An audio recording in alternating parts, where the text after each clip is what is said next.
Alors, bonjour, bienvenue à cette troisième séance du cours sur la décolonisation des savoirs universitaires à l'heure de l'Anthropocène.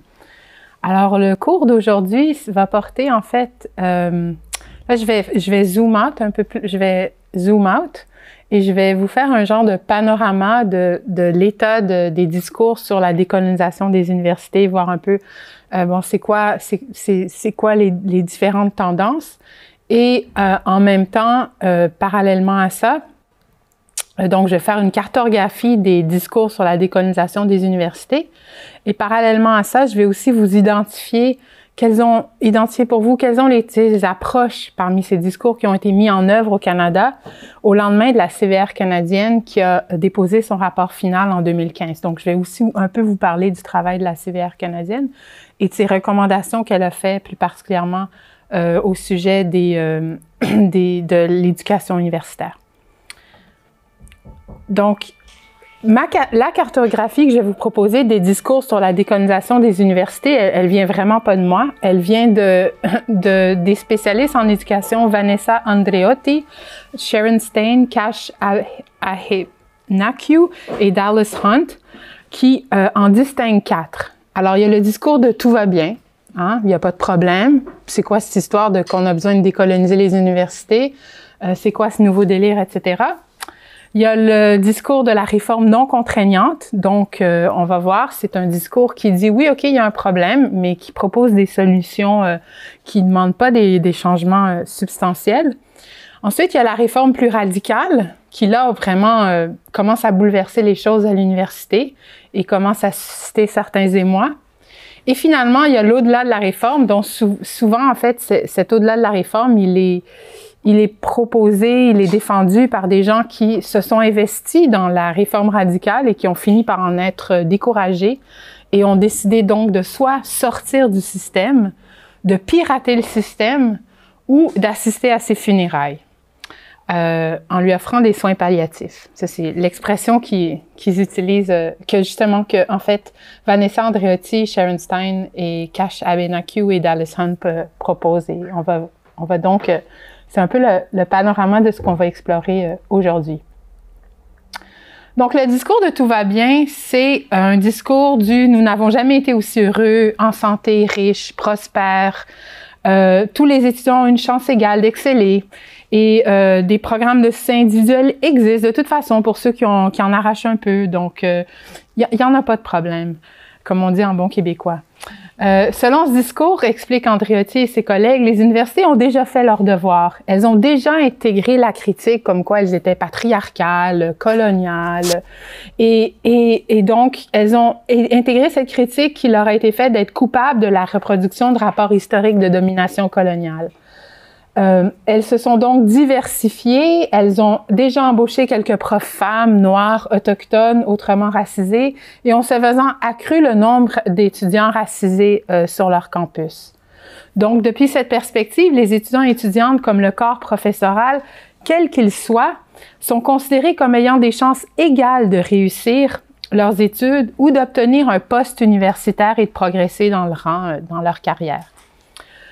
Depuis cette perspective, les étudiants et étudiantes, donc, excusez-moi, je me suis emmêlée. Donc, comme l'explique Andreotti et ses collègues, cette position se traduit le plus souvent par l'idée que nous vivons aujourd'hui dans des sociétés post-raciales ou harmonieusement multiculturelles et que quiconque parle de race est en fait un raciste. C'est un discours assez courant en France, comme j'ai pu le constater l'an dernier avec la crise sur l'islamo-gauchisme. Et ma collègue, mon ancienne co-doctorante Sarah Mazouz, le démontre bien dans ses travaux et je vous recommande particulièrement la lecture d'un ouvrage très court didactique qu'elle a rédigé qui s'appelle Race, qui vraiment montre bien que parler de race, c'est pas être raciste. Ce discours présuppose que les injustices comme l'eurocentrisme au cœur de l'enseignement supérieur, soit ce que la spécialiste en éducation Mi'kmaq Marie-Baptiste, comme nous l'avons vu dans le premier cours, nomme l'impérialisme cognitif et par le biais duquel, comme je l'avais expliqué au premier cours, les savoirs et les valeurs eurocentriques sont mis de l'avant au détriment d'autres sources de formes de connaissances. est un problème qui est déjà, c'est pas un problème, ça a déjà été surmonté et grâce au progrès de l'histoire en matière de droits civiques et d'efforts de réconciliation, plus particulièrement dans le contexte canadien. Ainsi, les appels à des changements institutionnels, même mineurs, sont souvent accueillis depuis ce point de vue, soit avec confusion, soit avec réprimande ou violemment rejetés, comme dans cette revue qui est un bon exemple de cette droite conservatrice qui rejette violemment toute remise en question du statu quo. Et en d'autres mots, les critiques qui continuent d'être énoncées à l'égard des universités concernant le fait que l'ajout de corps de couleur sur leur campus ne suffit pas pour parvenir à un véritable démantèlement de l'impérialisme cognitif sont perçues comme au mieux une distraction ou au pis-aller des obstacles très dommageables à la mission première de l'université, soit l'avancement des sciences, le projet finalement des Lumières. Au Canada, depuis les travaux de la Commission Vérité et Réconciliation du Canada, et plus particulièrement ses appels à l'action qui ont été déposés avec son rapport final en 2015, ce discours est en train de perdre du terrain et il n'est porté que par quelques marginaux universitaires conservateurs.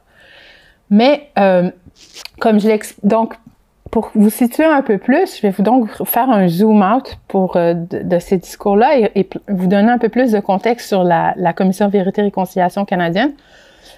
Comme je l'explique dans un ouvrage que j'ai dirigé avec un collègue sociologue, Briec-Capitaine, la Commission de Vérité et Réconciliation du Canada a vu le jour en 2009 des suites de la ratification de la Convention de règlement relative aux pensionnats indiens en 2006. Cette convention est elle-même le fruit de pressions politiques qu'ont exercées les survivants des pensionnats sur le gouvernement et aussi des actions juridiques qu'ils ont entamées et qui s'avéraient à éventuellement devenir de plus en plus coûteuses, à la fois pour le gouvernement, mais aussi pour les églises qui étaient les administratrices de ces écoles. Donc, c'est le gouvernement canadien qui a créé un programme de scolarisation ségrégée et voté des lois, mis en œuvre des lois pour obliger les parents autochtones à envoyer leurs enfants dans les pensionnats. Mais ce sont les églises, donc il y a 4 églises, méthodistes, anglicanes, catholiques et Union Church, et donc qui ont administré les écoles comme telles. Donc, la Convention, soit le plus important règlement hors cours de l'histoire du Canada, qui a été ratifié en 2006, comprenait, comme vous le voyez ici sur la diapositive, un fonds de guérison et un fonds de commémoration, un paiement d'expérience commune pour chaque survivant encore vivant ayant fréquenté un pensionnat, un processus d'évaluation indépendant pour les réclamations individuelles concernant des abus physiques ou sexuels et une commission de vérité et réconciliation. Ce qui est important de souligner, donc, c'est que c'est donc un règlement hors cours et ça a été négocié à la fois par des représentants des survivants des pensionnats, par le gouvernement canadien et par les églises. Donc, ça n'a pas été comme, des fois, on fait le portrait des commissions de vérité, ça n'a pas été imposé par le gouvernement pour tourner la page, pour juste laisser les pensionnaires, les anciens pensionnaires pleurer entre eux et ensuite leur dire, bon là, vous êtes contents, vous avez donné de l'argent, vous avez pleuré, let's move on, comme on dit en bon canadien. Mais donc, c'est vraiment quelque chose que les anciens pensionnaires voulaient. Ils voulaient cette commission parce que, en fait, pendant longtemps, toute la vérité sur les pensionnats, et je pense que je vous l'ai déjà dit dans le cours dernier, mais au cas où je ne l'ai pas dit, même moi, en fait, je savais même pas que ça y avait eu des pensionnats au Canada. Je dis même moi qui comme a un diplôme quand même, je peux pas aller, comme je disais à mes enfants, vous ne pourrez pas aller vraiment plus longtemps que moi à l'école. Même quelqu'un comme moi qui a grandi au Canada, qui est allé à l'université, etc., j'ignorais jusqu'à le début des travaux de la Commission Vérité et Réconciliation qu'il y avait eu des pensionnats indiens au Canada. Donc, lancé par alors c'était quoi ces pensionnats? Bon, j'imagine que certains d'entre vous le savent, mais juste pour être sûr qu'on est tous sur la même longueur d'onde. Donc, lancé par le gouvernement fédéral en 1876, ces pensionnats visaient à éradiquer les langues et les cultures autochtones en séparant les enfants de leurs parents et de leur communauté, en dénigrant les modes de vie et de pensée autochtones et en pratiquant des formes punitives de discipline. Ce système d'enseignement ségrégé souffrit par ailleurs d'un sous-financement chronique, d'une mauvaise gestion et d'un manque de personnel et fut miné par la maladie, la malnutrition, la négligence et la mort fréquente. Dans son rapport final, la CVR canadienne, d'ailleurs, estima que sur les quelques 150 000 enfants qui fréquentèrent ces institutions, au moins 4 300 moururent, tandis que beaucoup plus furent victimes d'abus physiques ou sexuels. Ce chiffre, par exemple, est en train de nettement augmenter des suites de la découverte, et là je mets découverte entre guillemets parce que bien sûr pour les parents de ces enfants-là, ils s'en doutaient bien que leurs enfants, s'ils revenaient pas, ils avaient été morts au pensionnat, donc mais justement on leur disait pas où, etc. Donc ils avaient comme disparu, mais finalement, on est en train de découvrir donc des tombes non identifiées autour des anciens pensionnats. Et donc, le nombre d'enfants morts dans les pensionnats est en train d'augmenter considérablement. Et là, vous avez ici une photo d'un ancien pensionnat où, l'été dernier, là où on a trouvé des enfants, les communautés sont venues porter des chaussures pour que vraiment rendre plus visible cette réalité du génocide au Canada. Ceux qui ne furent pas soumis à une violence extrême souffrirent d'une grande solitude, de la peur et de l'oppression culturelle. La Commission en conclut donc que les pensionnats faisaient partie d'une politique délibérée de génocide culturel du gouvernement canadien. En cherchant à éliminer les peuples autochtones comme peuples distincts et à les assimiler contre leur gré à la société canadienne, condamna la Commission, le gouvernement canadien, et je cite le rapport, souhaitait se départir des obligations légales et financières qui lui incombaient envers les peuples autochtones et reprendre le contrôle de leurs terres et de leurs ressources. Si chaque autochtone avait été intégré à la société, il n'y aurait plus de réserves, plus de traités et plus de droits autochtones. Alors, au premier cours, j'ai expliqué c'était quoi les réserves, les traités et les droits autochtones. Alors, je vais pas le réexpliquer là, mais si après cet enregistrement, vous vous demandez encore c'est quoi, je serais contente de vous expliquer. Dans son rapport final, la CVR canadienne émit 94 appels à l'action, dont 4 pour l'éducation à la réconciliation. En plus de recommander une éducation obligatoire sur les pensionnats, les traités, de même que les contributions passées et contemporaines des peuples autochtones à l'histoire du Canada, la Commission prôna de former les enseignants sur la façon d'intégrer les méthodes d'enseignement et les connaissances autochtones dans les salles de classe. Alors, pour revenir au discours sur la décolonisation des universités cartographié par Andriotti et ses collègues, il est à noter que 3 autres types de discours, contrairement au premier, accueillent au lieu de rejeter la critique qui leur est faite d'être encore coloniale, reconnaissant qu'il y a encore du chemin à faire pour cheminer vers la justice sociale. Le premier et le moins radical de ces 3 discours est celui de la réforme non contraignante. Comme l'expliquent Andriotti et ses collègues, il correspond à une compréhension libérale de l'inégalité, alors qu'il revendique l'inclusion des personnes et des perspectives historiquement marginalisées, voire colonisées, au sein des campus universitaires et des programmes d'études, mais ce sans néanmoins remettre en question les relations de pouvoir à l'origine de cette marginalisation. Donc, depuis cette perspective, les inégalités sont perçues en termes de succès scolaire et comme résultant de l'incapacité des individus ou des institutions à pallier aux besoins de ces derniers dans le cadre existant, cadre qui dès lors échappe lui-même à toute critique, à toute remise en question, voire même à toute visibilité, tellement il est normalisé et naturalisé. Dans ce contexte, on ne parle en fait pas encore de décolonisation, mais d'intégration des sujets et des savoirs historiquement marginalisés. On va parler de équité, diversité, et on va veiller à fournir des ressources supplémentaires aux étudiants autochtones, autrement racisés, à faible revenu ou de première génération, afin de les doter des connaissances, compétences et du capital culturel nécessaire pour exceller selon les normes institutionnelles existantes. Et ce qui est extrêmement problématique d'un point de vue autochtone par rapport à cette approche, c'est que souvent on a tendance, selon cette idéologie, à considérer les Autochtones comme une des minorités culturelles du Canada. Alors que, étant donné que c'était et je vais y revenir vers la fin de la présentation, mais au moment du contact, il y a eu des traités justement qui ont été signés. Ces traités, c'était des ententes de coexistence et jamais il n'a été question que les peuples autochtones perdent leur souveraineté de par la présence de colons sur leur terre. Donc, d'un point de vue autochtone, être réduit à l'état de minorité culturelle est extrêmement, non seulement insultant, mais en fait contraire à la manière dont eux-mêmes perçoivent leur présence au Canada. Comme dans le discours précédent où tout va bien, ce discours de la réforme non contraignante met donc l'accent sur les droits et les responsabilités des individus à déterminer leurs propres succès et leurs propres échecs, et ce tel que mesuré selon les normes et les valeurs du système existant, qui est d'ailleurs considéré comme étant nécessairement les normes et les valeurs des individus concernés, ou du moins comme devant l'être, et donc en voie de le devenir si ce n'est pas déjà le cas. Depuis cette perspective, on présuppose non seulement que les groupes exclus souhaitent faire partie des établissements dominants, mais aussi qu'ils bénéficieront de cette inclusion en acquérant de nouvelles connaissances, compétences et expériences.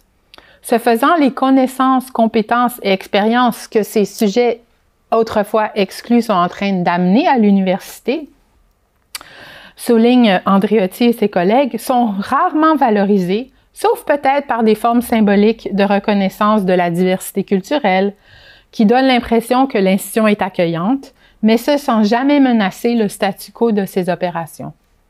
Dans ce discours, on fait donc peu ou pas référence aux relations de pouvoir structurelles qui sous-tendent le cadre normatif existant, ni aux mesures alternatives de succès ou aux systèmes alternatifs de connaissances ou modes d'être différents qui coexistent dans une société où il y a différents sujets provenant de différentes histoires.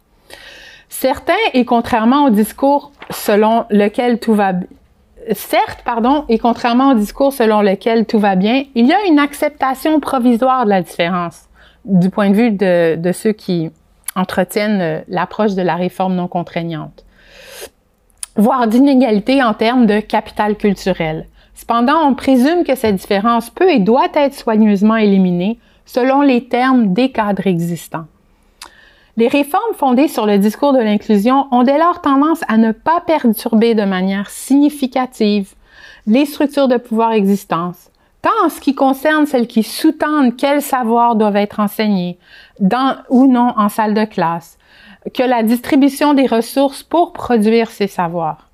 Comme le souligne Andriotti et ses collègues, l'accent est en effet mis sur l'augmentation de l'accès à l'institution plutôt que sur la remise en question de ce à quoi l'on accède, dans quel but et pour le bénéfice de qui. Bien que ce discours reconnaisse en d'autres mots que tout le monde n'entre pas à l'université sur un même pied d'égalité, il soutient tout de même que la transformation des institutions et des individus peut conduire à un terrain de compétition plus équitable. Il est également supposé que tout désaccord qui va survenir durant ce processus où on essaie d'appuyer les sujets historiquement marginalisés qu'on est en train de faire à l'université, alors qu'on est en train de les appuyer pour qu'ils s'adaptent et puissent réussir selon les normes existantes. Alors, tout désaccord qui va survenir dans ce processus, on estime qu'il peut être résolu grâce à un dialogue rationnel. On ne reconnaît pas, comme observe Andriotti et ses collègues, que les termes de cette conversation sont déterminés d'avance par l'institution par l'institution. En d'autres mots, on ne reconnaît pas qu'il y a une dynamique de pouvoir inégale qui préexiste cette conversation quand qui est autorisé de parler, quand et qu'est-ce qui est intelligible, confortable ou souhaitable comme propos du point de vue dominant. Les efforts visant à perturber ces structures de pouvoir par un conflit plus ouvert, poursuivent Andriotti et ses collègues, continuent d'être rejetés comme violents, improductifs et incivils. C'est pourquoi, dans ce discours, l'accent est mis sur le dialogue, le consensus et l'esprit d'entreprise, qui est encore plus vrai, bien sûr, dans le contexte néolibéral qui est le nôtre. Enfin, l'inclusion d'un plus grand nombre est souvent présentée par discours comme allant profiter à tous et pas seulement à ceux et celles qui sont nouvellement inclus. Un sociologue canadien, Michael Mendelsohn, par exemple, suggère que l'augmentation du niveau d'instruction des peuples autochtones au Canada ne bénéficiera va pas seulement bénéficier à ces derniers, mais qu'elle va constituer également un gain notoire pour l'ensemble de la société canadienne, les Autochtones ayant ainsi davantage de chances de devenir des citoyens plus prospères, donc ils vont nous coûter moins cher, et de contribuer plus activement à l'innovation culturelle et économique de l'ensemble des Canadiens. Dans leur enquête sur les programmes d'autochtonisation que les universités canadiennes ont mis en œuvre depuis les appels à action de la CVR canadienne, le spécialiste en éducation autochtone Métis Adam Gaudry et la doctorante en études de l'éducation Danielle Lawrence identifient cette approche comme étant celle la plus répandue. Et donc, eux, ils l'appellent dans leur article l'autochtonisation inclusion et aussi qui est en fait une forme de autochtonisation qui vise plutôt l'assimilation qu'une véritable inclusion. Au début de l'année 2018, observe Gaudry et Lawrence, le College of Arts and Science de la University of Saskatchewan, par exemple, a fait les manchettes pour s'être engagé à embaucher 30 nouveaux professeurs autochtones au cours des 10 prochaines années. Et ce, juste à peu d'années après que la commission ait rendu son rapport. Bien que cette initiative témoigne d'un engagement financier substantiel, on parle quand même de 30 professeurs d'une université, affirment Gaudry et Lawrence, elle vise essentiellement à ajouter des Autochtones aux structures académiques existantes en les insérant dans des départements où ils ou elles demeurent susceptibles d'être les seuls chercheurs ou chercheuses autochtones dans leurs départements respectifs. Soit une situation hautement susceptible de les faire souffrir de violences épistémologiques, comme me l'ont rapporté des collègues autochtones s'étant trouvés justement dans ce genre de situation. En d'autres termes, selon cette politique, soit la politique la plus fréquemment retrouvée sur les campus au Canada en ce moment, soulignent Gaudry et Lawrence, l'autochtonisation des universités est conçue comme une question d'inclusion et d'accès. Cette approche part du principe que les établissements d'enseignement sont des lieux neutres, auxquels le corps professoral, le personnel ainsi que les étudiants autochtones n'ont qu'à s'adapter, comme l'a dénoncé la spécialiste en études de la santé métisse, Feu Joanne Episqueniu. Ce pourquoi la plupart des universités auraient donc adopté des mesures pour augmenter le nombre de corps autochtones sur leur campus, mais ce sans jamais remettre en question la prétention à l'université des disciplines euro-canadiennes qu'elles enseignent. Depuis cette perspective, les épistémologies et les méthodologies autochtones devraient demeurer exclues des savoirs universitaires ou y être intégrés, mais ce de manière à consolider plutôt que de l'ébranler, de consolider, la blancheur du milieu académique plutôt que de l'ébranler. Or, comme le soutiennent Gaudry et Lawrence, cette politique d'inclusion des Autochtones est une approche qui, en fin de compte, attend des Autochtones qu'ils portent eux-mêmes le fardeau de l'autochtonisation des universités canadiennes. On s'attend à ce que les étudiants, les profs, le personnel autochtone s'adaptent à la vision intellectuelle du monde et au style d'enseignement et de recherche dominants, qui sont eurocentriques et prédominent toujours à l'université. Les administrateurs universitaires peuvent certes faire valoir que leurs universités sont en train de se rapprocher davantage des peuples autochtones, des communautés, qu'ils intègrent les savoirs autochtones en incluant davantage de professeurs et d'étudiants autochtones en leur sein. Mais souvent, elles le font qu'en ne soutenant leur réussite qu'au sein des structures existantes, dénonce Gaudry et Lawrence. Cette politique, en d'autres mots, finit elle aussi par naturaliser le statu quo en ne mettant en œuvre que des mesures qui vont aider les Autochtones à trouver leur place au sein des structures existantes. Gaudry et Lawrence reconnaissent certes ce faisant qu'il ne faut pas sous-estimer que l'effet que les politiques d'inclusion des Autochtones, surtout par rapport à la ségrégation qui a très récemment été la réalité au Canada, ont eu un impact bénéfique sur les taux de réussite et de rétention des étudiants autochtones qui, je vous le rappelle, je pense que je l'avais dit au dernier cours, mais n'avaient pas accès à l'université pendant très, très longtemps. Surtout les politiques et les mesures qui mettent l'accent sur leur accès à des programmes spécifiques qui visent à faciliter leur transition à l'université. Il ne faut pas oublier que la plupart des étudiants autochtones proviennent de communautés qui sont éloignées des villes. Et donc, non seulement peut-être que, premièrement, ils sortent surtout s'ils ont étudié en réserve, ils sortent d'un milieu où ils étaient qu'entre eux et ils se retrouvent peut-être le ou la seule étudiante autochtone dans une salle de classe. Il va y avoir des références à des bon, bien sûr, maintenant, avec l'Internet, etc., l'écart culturel souvent est moins grand. Ils consomment un peu la même culture de masse.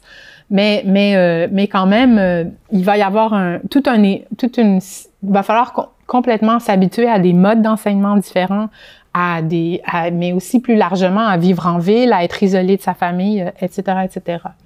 Donc, les programmes qui ont été mis en place pour vraiment faciliter cette transition, et ça va de mettre tous les étudiants autochtones dans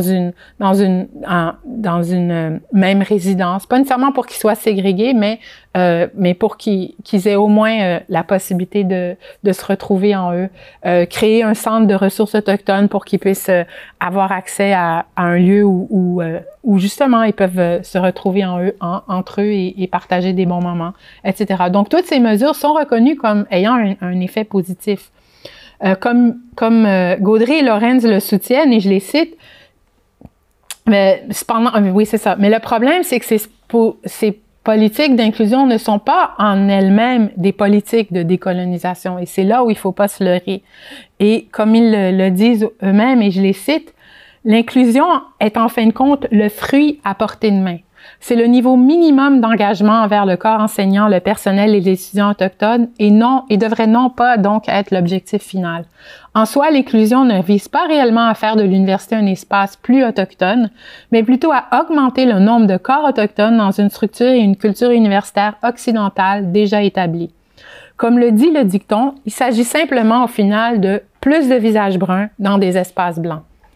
Fin de la citation. Le troisième des 4 discours identifiés par Andréotti et ses collègues, soit celui de la réforme radicale, reconnaît, et ce contrairement au discours précédent, l'impérialisme cognitif qui prédomine en milieu universitaire.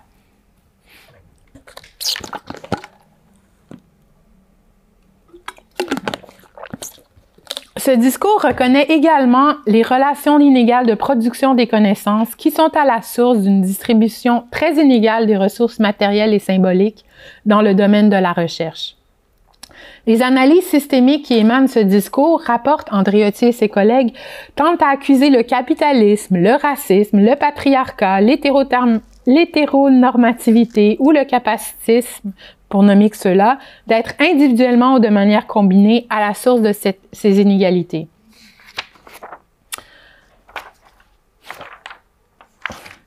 Ce discours soutient généralement aussi que les changements proposés par le discours précédent de la réforme non contraignante sont symboliques, incomplets, insuffisants ou inadéquats.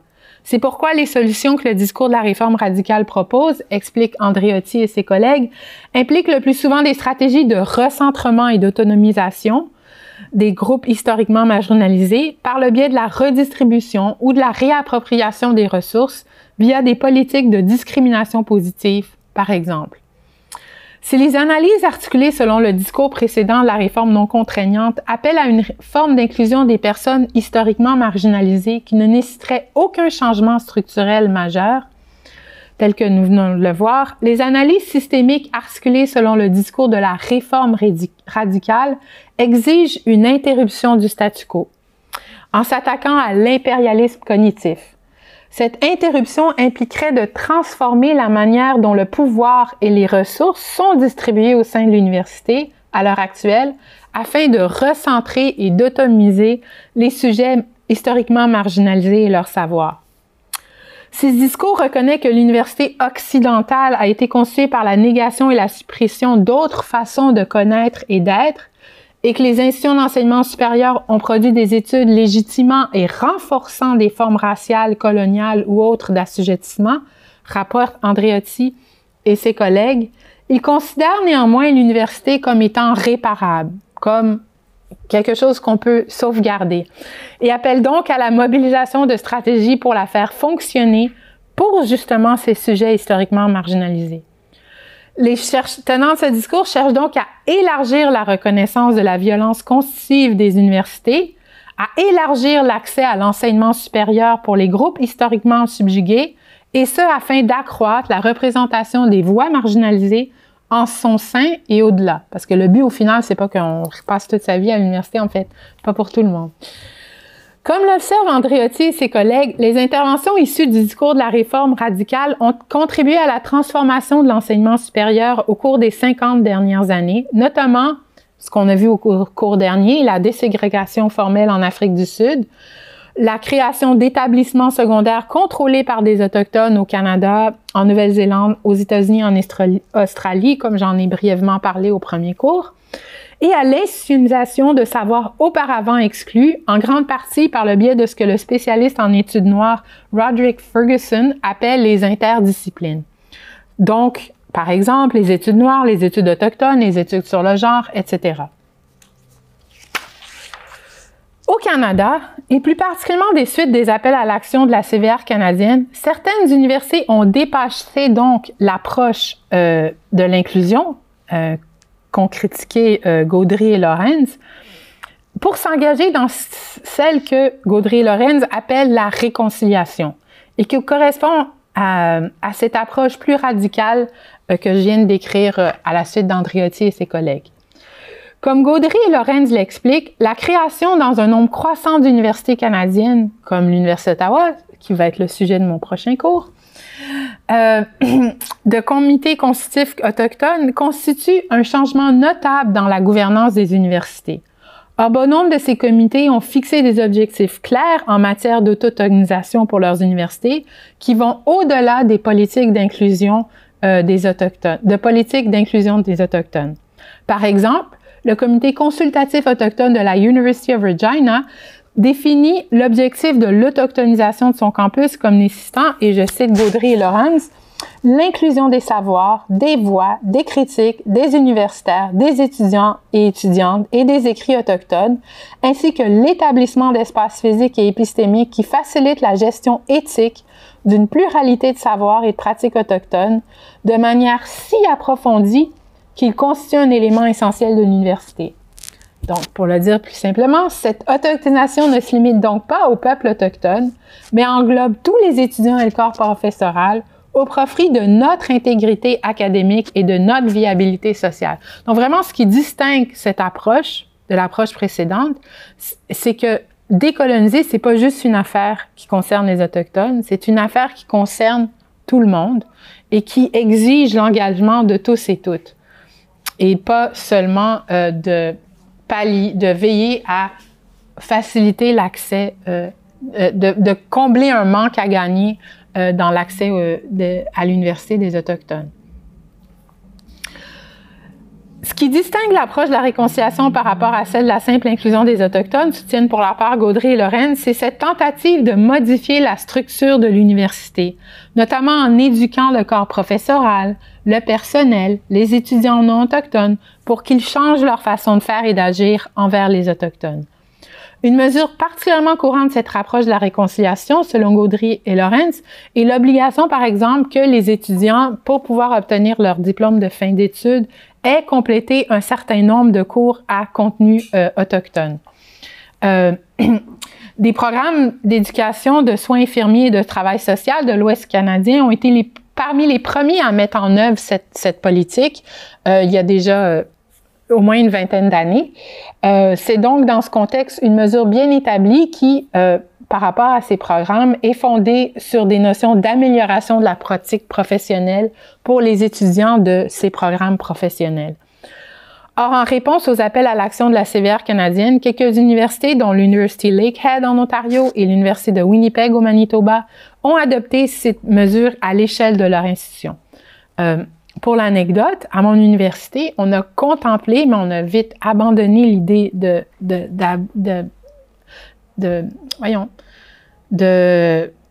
d'adopter cette mesure, tout simplement parce que trouver les ressources pour enseigner à des milliers d'étudiants un même cours obligatoire, c'est tout un casse-tête.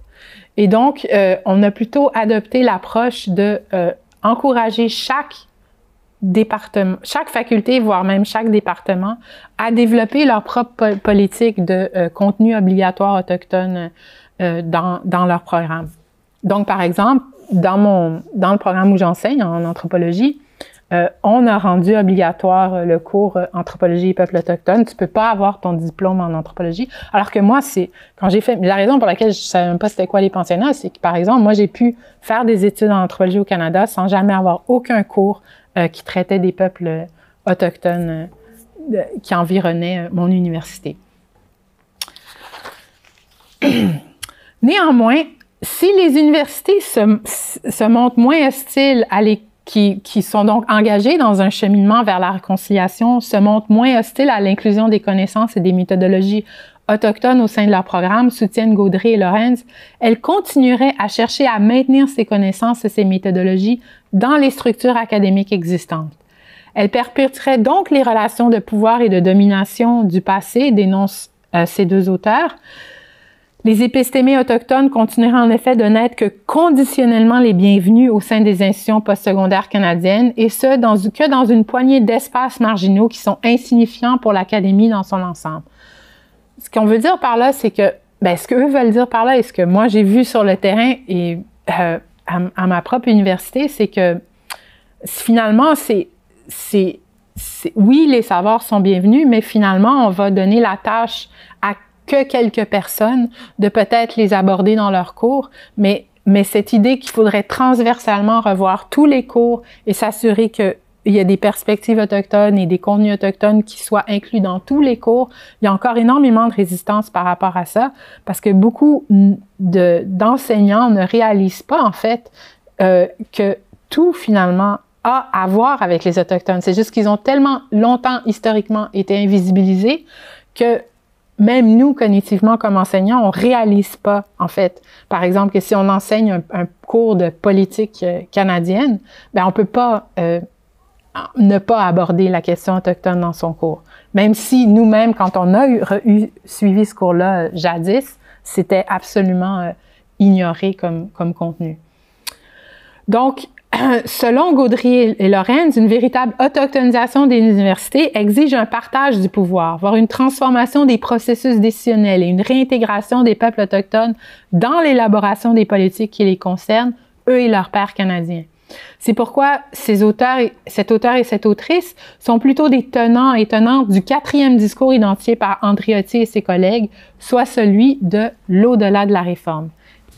J'espère que vous me direz si ça cause un problème pour le micro, mais j'ai un petit coup de chaud. Alors, ce dernier discours, explique Andriotti et ses collègues, rejette l'idée que les universités puissent être décolonisées par la simple addition d'autres modes de connaissance. Selon ce discours, et contrairement au discours précédent, les universités, du moins dans leur forme actuelle, sont irréparables. Les analyses qui émanent de ce discours rejettent donc l'idée qu'une seule remise en question de la domination épistémologique finira par décoloniser ces institutions, puisque selon ces analyses, la domination, dont la domination coloniale, s'exerce principalement par le conditionnement de modes d'être particuliers qui, à leur tour, prescrivent des modes de connaissance particuliers. Et à ce sujet, je vous recommande fortement la lecture des travaux de Frantz Fanon, dont plus particulièrement son ouvrage « Peau noire, masque blanc », qui démontre bien ce conditionnement, comment on finit par internaliser les cadres membres de notre domination.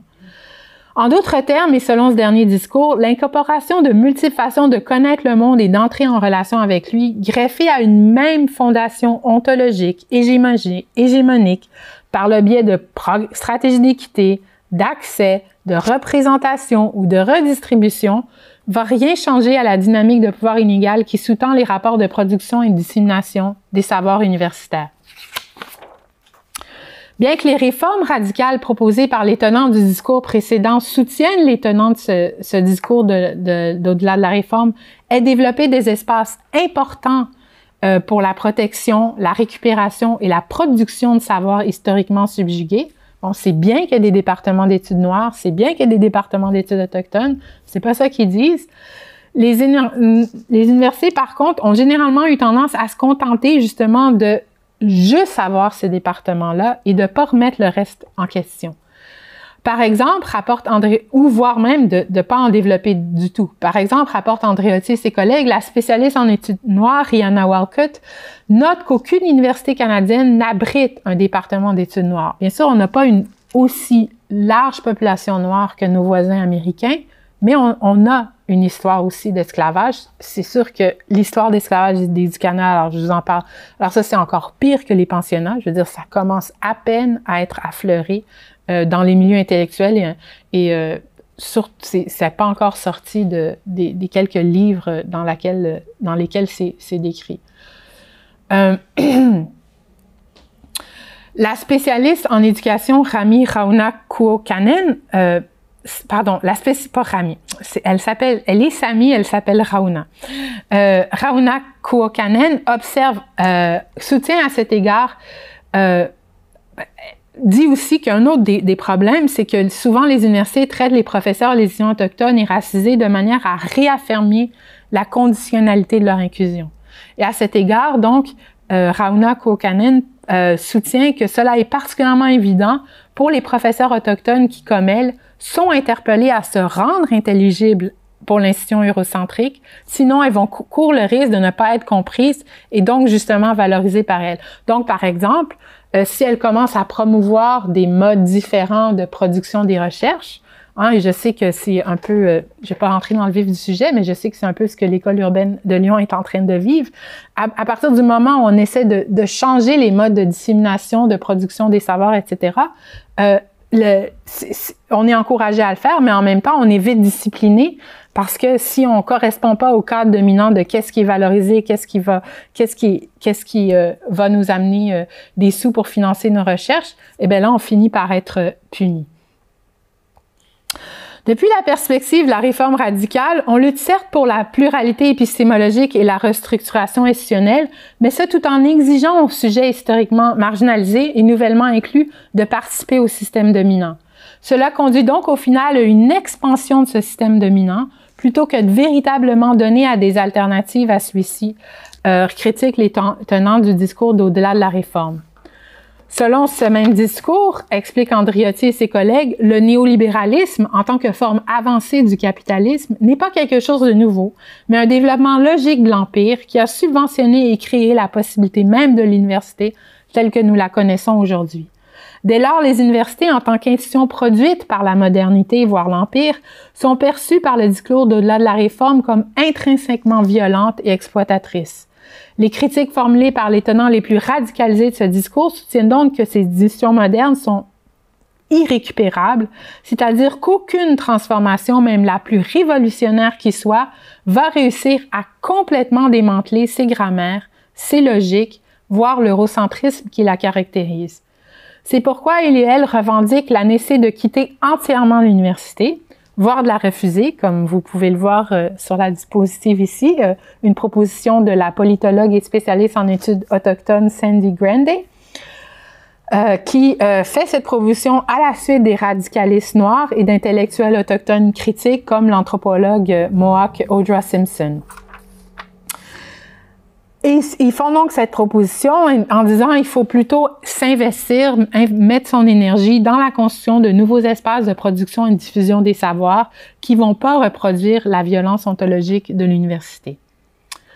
D'autres, qui entretiennent le discours de l'au-delà de la réforme, rapporte Andriotti et ses collègues, pensent toutefois que sortir complètement du système demeure contre-productif, car il est encore possible, à leur avis, de développer des espaces de créativité et de dissidence au sein même de l'université, et ce même si rien ne garantit qu'ils vont pas être cooptés ou rejetés par le système dominant au final.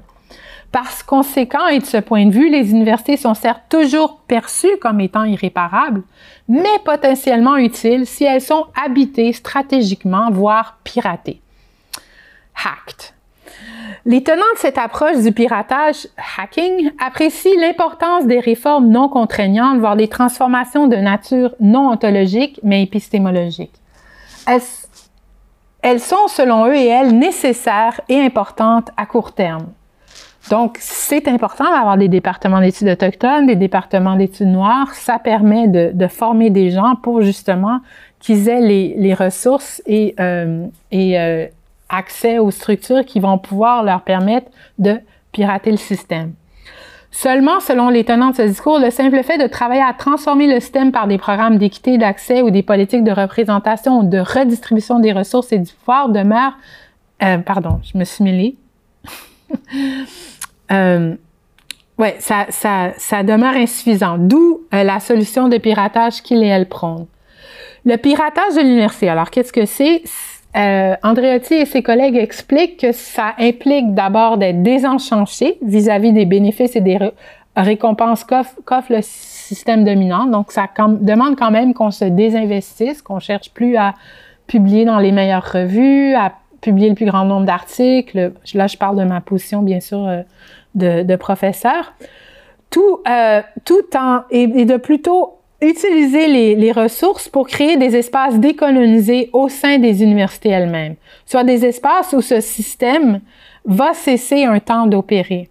En d'autres mots, ce positionnement implique de jouer le jeu des institutions tout en contournant les règles afin de générer d'autres résultats.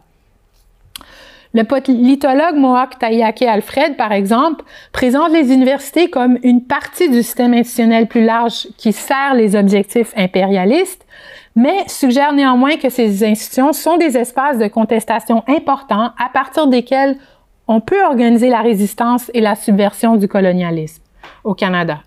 Le politologue Cherokee Jeff Contassel, qui lui aussi est prof au Canada, suggère pour sa part que l'académie peut être un espace de contestation dans lequel la lutte anticoloniale et les pédagogies de décolonisation sont mises en œuvre. Dans leur cartographie de ces discours sur la décolonisation des universités et des approches que ces derniers mettent de l'avant, Andreotti et ses collègues soulignent néanmoins les dangers de ces deux dernières approches, celle de la sortie et celle du piratage. Selon elle, si le fait de sortir du système conduit le plus souvent au développement d'espaces de production et d'enseignement des connaissances qui sont remarquablement créatifs et génératifs, ces derniers peuvent néanmoins en venir parfois à reproduire des problèmes propres aux institutions dominantes que ces espaces entendaient pourtant avoir réglés. Fréquemment, en effet, ces espaces alternatifs hors des murs des universités vont conserver la grammaire théologique propre aux institutions modernes, en particulier le désir dialectiquement structuré d'un ailleurs non contaminé. Cette focalisation sur un ailleurs non contaminé conduit parfois à une présomption d'innocence. Hein? Ben, on est ailleurs, donc il se passe, on est nullement influencé par le système et tout va bien. On est dans une bulle, hein, et tout va bien. Donc, ça mène à une parfois présomption d'innocence qui peut mener dès lors à l'invisibilisation des complicités complexes qui impliquent nécessairement la création d'alternatives. Dès qu'on est alternatif à quelque chose, c'est sûr que ça conditionne quelle alternative on va créer. Quant à l'approche du piratage, souligne Andreotti et ses collègues, si elle peut également être remarquablement créative et génératrice, il devient toutefois à un moment donné difficile de reconnaître, quand on joue ce jeu-là, qui est quand même un jeu dangereux, si on est en train de pirater ce système ou si c'est le système qui est en train de nous pirater. En outre, et ça, j'imagine que les gens qui se sont déjà investis là-dedans vont partager ces analyses et sûrement ont peut-être vécu ces moments de confusion eux-mêmes ou de sentiment d'être en crise existentielle. En outre, et comme dans le cas de l'approche précédente de la sortie du système dominant, existe aussi dans l'approche du piratage le risque de reproduire la violence de la modernité au moment même où l'on tente de la dépasser, car le succès des initiatives de piratage continue le plus souvent d'être mesuré à l'aune des résultats identifiables par le système dominant. C'est pourquoi Andreotti et ses collègues prônent une troisième approche qu'elles appellent celle des soins palliatifs. Comme point de départ et à la suite de la spécialiste en études ethniques Denise Ferreira da Silva, les tenantes de cette approche problématisent le désir de rembrasser comme celui de rejeter le système dominant comme étant lui-même le produit de ce système, soit le désir des sujets modernes que le monde se conforme à leur volonté. Dès lors, Andreotti et ses collègues proposent plutôt de s'asseoir avec ce système dominant en déclin, d'apprendre de son histoire et de lui offrir des soins palliatifs afin de se voir bien en face dans ce qui est en train de mourir. Comme le soutiennent de nombreuses critiques décoloniales, le système capitaliste mondial, et comme on le constate nous-mêmes tous les jours, le système capitaliste mondial moderne n'est pas viable. Et je sais que c'est un des grands thèmes de cette école urbaine qui travaille sur l'anthropocène, donc je ne vais pas insister. Tout est en train de s'effondrer. Or, comme nos modes actuels de production des savoirs sont historiquement et inéluctablement liés à ce système, soutiennent Andreotti et ses collègues, nous devrions apprendre de ses succès et de ses échecs en regardant sa mort en face, plutôt que lui tourner le dos. Faire l'expérience des douleurs suscitées par cette mort, et là je paraphrase ce que disent Andreotti et ses collègues, c'est pas mes mots, et reconnaître ce faisant que nous avons été à la fois déconcertés et enchantés par la mythologie des Lumières, est peut-être la seule façon, soutiennent ces spécialistes en éducation, de vraiment comprendre la profondeur des limites de la modernité. Cette approche exige une critique qui est auto-impliquée plutôt qu'héroïque, comme la position du piratage, ou innocente, comme la position de la sortie. Elle exige un type de courage non investi dans l'affirmation de soi. C'est un courage, et je cite Andreotti et ses collègues, qui nous aide à regarder le taureau dans les yeux, à nous reconnaître dans le taureau et à voir le taureau comme un enseignant, précisément lorsqu'il est en train d'essayer de nous tuer. Fin de la citation. Très concrètement, cela signifie que l'expérimentation d'alternatives doit être perçue comme importante, non pas pour générer des solutions prédéterminées, mais comme un moyen d'apprendre des succès et des échecs de ce genre de processus d'expérimentation. Ce type d'apprentissage, souligne Andreotti et ses collègues, sont indispensables pour explorer les profondeurs du système existant et apprendre à distinguer entre ses poisons et ses médicaments. L'idée motrice de cette approche, au final, est que la mort du système dominant pourra ainsi faire place à un héritage de prudence, au fondement de l'émergence de quelque chose de radicalement nouveau et de potentiellement plus sage. Je pense, pour terminer, que le plaidoyer de Gaudry et Lorenz pour une autochtonisation décoloniale correspond à cette dernière approche proposée par Andreotti et ses collègues. Cette approche, comme cet auteur et cette autrice l'expliquent, envisage de démanteler l'université et de la reconstruire avec un rôle et des objectifs très différents dans le contexte canadien. D'une part, cette nouvelle université a un modèle de gouvernance fondé sur les traités qui ont historiquement été signés entre les peuples autochtones et la couronne britannique. D'autre part, cette nouvelle université soutiendrait une résurgence de la culture, de la politique, du savoir et des compétences autochtones sur leur territoire. Comme je l'ai expliqué au premier cours, les traités donc qui sont mentionnés comme les traités historiques ont été signés entre la couronne britannique et les peuples autochtones il y a plus d'un siècle. Or, d'un point de vue autochtone, les peuples autochtones ayant entretenu la pratique de la ratification de tels traités sous la forme, par exemple, de ceinture de wampum, l'ont fait entre eux bien avant l'arrivée des Européens, et de tels traités ne sont pas des contrats qui deviennent immuables au moment de leur signature, comme on a d'habitude d'un point de vue occidental de concevoir un traité. Si je vous parle du traité de Versailles, vous aviez emmené un document, une entente qui a été faite, on ne revient pas là-dessus, il n'y a pas de raison de réviser ce qui s'est passé. Or, d'un point de vue autochtone, c'est pas du tout le cas. Un traité, c'est un accord vivant qui évolue avec le temps, qui doit constamment être révisé pour s'assurer que toutes les parties respectent l'accord premier. Les peuples autochtones considèrent donc les relations découlant des traités comme des accords vivants, car ils nécessitent un dialogue permanent entre les partenaires des traités. Ces accords sont constamment révisés par les parties afin de remédier aux lacunes ou aux désaccords qui ont pu survenir. Donc, la première proposition, c'est on va s'entendre sur comment on devrait fonctionner ensemble, mais il faut surtout pas croire que on va s'entendre once and for all et qu'après on va pouvoir faire comme si maintenant on peut continuer à avancer sans jamais plus se parler. En outre, et toujours d'un point de vue autochtone, ces traités signés entre la couronne britannique et les peuples autochtones n'ont pas aboli leur autonomie politique, comme je l'ai expliqué au début, mais l'ont plutôt publiquement reconnue. En d'autres mots, et d'un point de vue autochtone, ces traités ont créé un arrangement de souveraineté coexistante. Gaudry et Lorenz proposent donc de transformer les établissements d'enseignement supérieur existants en universités régies par ces principes des traités, tels que par la création d'une structure de double université, dans laquelle chacune des parties voit la totalité de l'institution fonctionner autour d'un échange mutuel de connaissances, chacune des deux universités étant liée par un traité pour servir la communauté et les étudiants collectivement, en apportant les avantages d'une collaboration mutuelle dynamique et des apprentissages spécifiques au lieu. Ce faisant, et conformément au principe des traités, la partie autochtone d'une telle université donc d'une double université, devrait être autonome sur le plan administratif et capable de protéger l'intégrité du savoir autochtone et la participation des communautés l'avoisinant.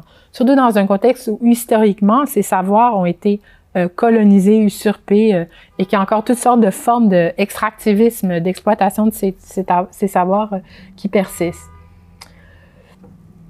Pour incarner ces principes du traité, de nombreux programmes autochtones auront nécessairement besoin de plus d'autonomie et d'un financement plus sûr pour fonctionner selon leurs propres directives et celles de leurs partenaires communautaires autochtones, soutiennent Gaudry et Lorenz.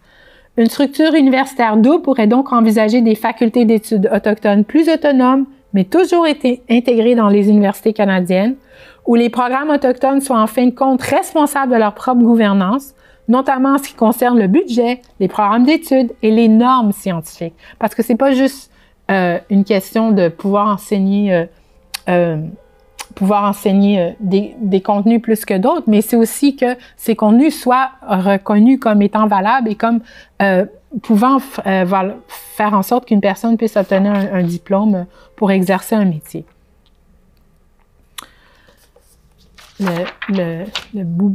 Les klaxons dehors m'ont distrait, excusez-moi. À l'instar de la décolonisation en général, l'autoctonisation décoloniale exige que les peuples, les communautés, les programmes autochtones reprennent le contrôle pour mieux se gouverner d'une manière que la structure universitaire traditionnelle les respecte et les soutienne en tant que partenaires autonomes liés par un engagement institutionnel commun. Une telle structure universitaire double, soutiennent Gaudry et Lorenz, soutiendrait une deuxième motivation de l'autochtonisation décoloniale, soit la résurgence des savoirs, des cultures et des traditions politiques autochtones. Alors que la décolonisation cherche à transformer les institutions existantes, à transformer les esprits des colons occupants comme moi, la résurgence est un mouvement parallèle qui concerne les Autochtones et que les Autochtones, et qui se concentre sur la reconstruction et le renforcement de leur culture, de leurs connaissances, de leurs ordres politiques, pour et par les Autochtones eux-mêmes. Selon le politologue du Cherokee Jeff Contassel, la résurgence autochtone dans les établissements d'enseignement postsecondaire se traduirait par le renforcement par le biais de cérémonies ou des autres moyens par lesquels les peuples autochtones se reconnectent au monde. Et ici, je vous ai mis une photo d'une danse du soleil sur un campus, qui est une de ces formes de résurgence autochtone envisagée. Donc, par le biais de cérémonies et d'autres moyens par lesquels les peuples autochtones se reconnectent au monde qui les entoure, des processus de revitalisation des savoirs autochtones, afin de raviver la portée spirituelle, culturelle, économique, sociale et politique de leur lutte pour la libération. Donc, de la rendre plus holistique, à nouveau. En dépit de ses origines coloniales, Gaudry et Lorenz, à la suite de ceux et celles qui prônent le piratage ou les soins palliatifs, identifient l'université comme un site important de la lutte pour la libération des peuples autochtones. Un élément particulièrement important pour eux, et en ce qui concerne sa contribution à la résurgence autochtone, est un soutien substantiel à la recherche et à l'apprentissage sur les territoires et dans les communautés autochtones. La résurgence intellectuelle reconnaît avant tout que d'immenses quantités de connaissances autochtones complexes résident dans les communautés autochtones et que ce sont ces communautés qui sont les mieux à même de gérer l'accès à ces connaissances et leur transmission. L'autochtonisation décoloniale implique donc la mise en place de programmes de recherche qui redonnent aux institutions intellectuelles autochtones la capacité de déterminer leurs propres priorités intellectuelles et d'établir des institutions locales pour gérer les projets de recherche afin de passer de la collaboration avec des étrangers à des projets de recherche dirigés par les communautés. Et je vois qu'il me reste 25 secondes, alors je vais arrêter ici. Mais merci beaucoup et à la prochaine séance, donc, on va parler de comment tout ça se met en place dans une étude de cas particulière.